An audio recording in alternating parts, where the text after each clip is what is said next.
Good evening once again, ladies and gentlemen. I'm Alan Iden here at the Winchester High School. You have just seen the first session of Winchester Spring Town Meeting here on April 28th, 2025.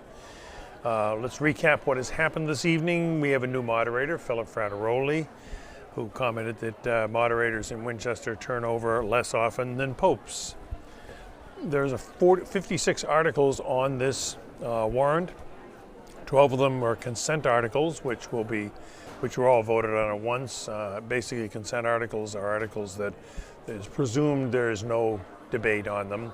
However, town meeting members have the option to pull that out and debate them if they want. They did not, so all 12 articles were passed. We opened at 6:44 p.m. Comments. We heard some comments about some participants of the town that were in the 250 years ago in the shots were heard around the world. We also heard that on April 30th, 1850, 175 years ago, the charter of the town of Winchester was signed.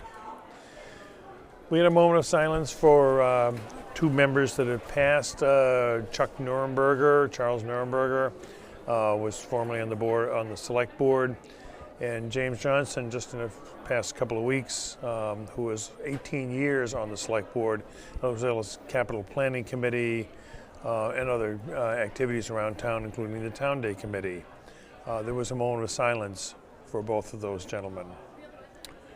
The preliminary motions were passed to allow like cable television coverage and non-town meeting members who are town employees or committees to sit up front.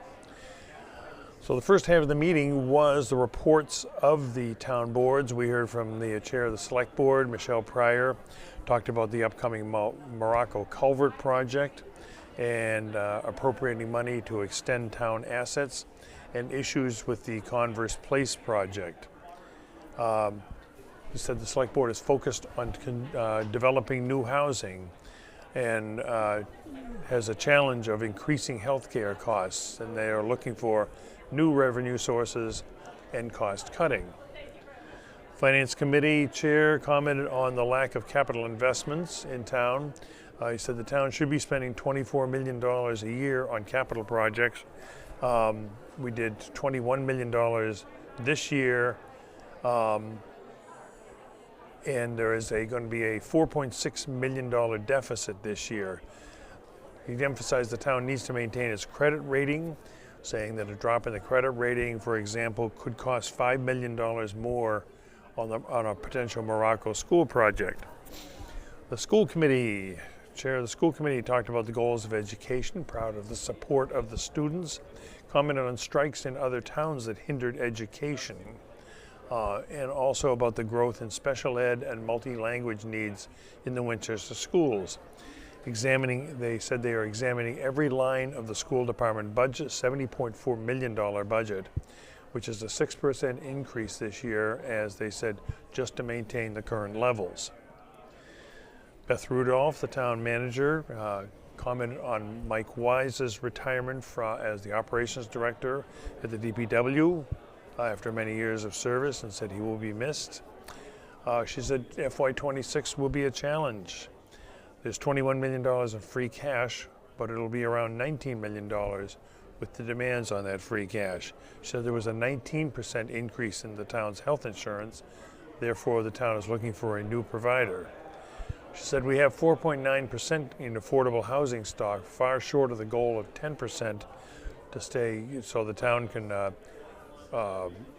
be in what they call a safe harbor, which can protect them against unwanted projects, housing projects, 40B projects.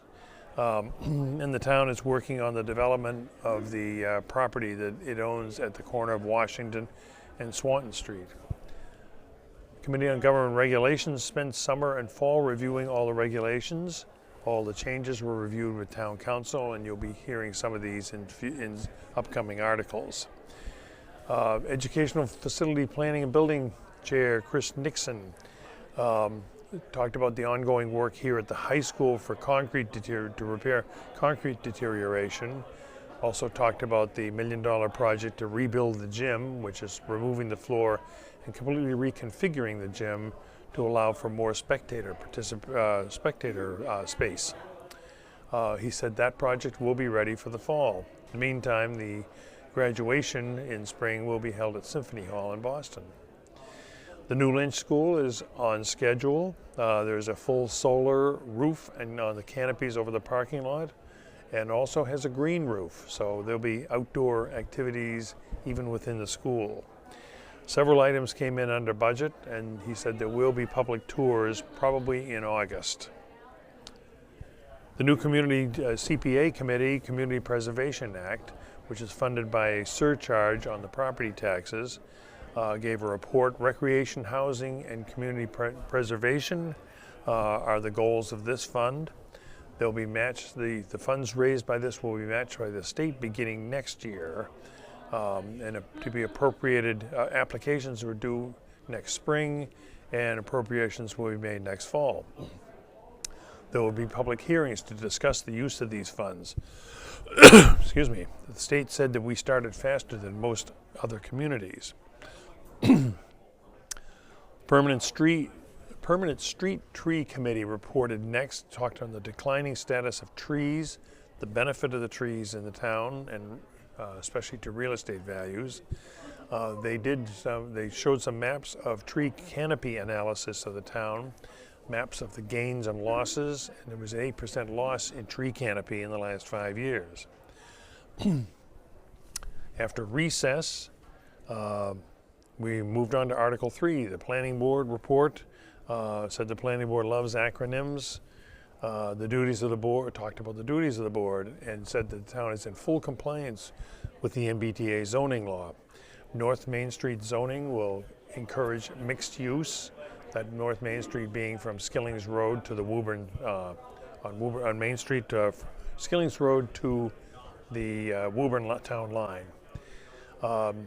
They're waiting for approval at the Attorney General's office of the new accessory dwelling rules.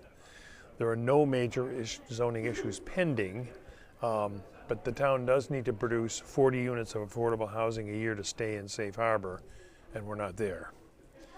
Article 4 was to create a floodplain overlay district. New flood maps have been created for the 100-year floods. All these articles are being passed, by the way. There was nothing's been rejected. Article 5, this is an article for the Ledges looking to carve out a portion of their property on Wainwright Road for a single-family home. That was tabled, and it was explained that that is without prejudice, whereas an indefinite postponement would probably would result in them not being able to bring it back for 2 years. Article 6 was to change the zoning for that above. That was also tabled for that Wainwright Road use. Article 7 was to prohibit the use of anticoagulant rodenticides on town property. The Board of Health could overrule in an emergency. The state is looking at this for a statewide regulation. She listed several other ways to control rodents, but this was moved to indefinite postpone for further study.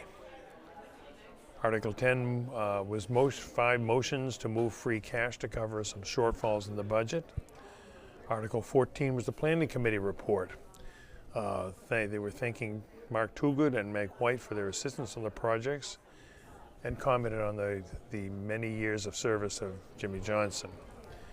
So those capital projects that were passed were 10 articles. Just really quickly, $450,000 for the aforesaid concrete remediation projects here at Winchester High School. $125,000 for an ADA, American with Disability Act's transition plan. $500,000 for roads and sidewalks.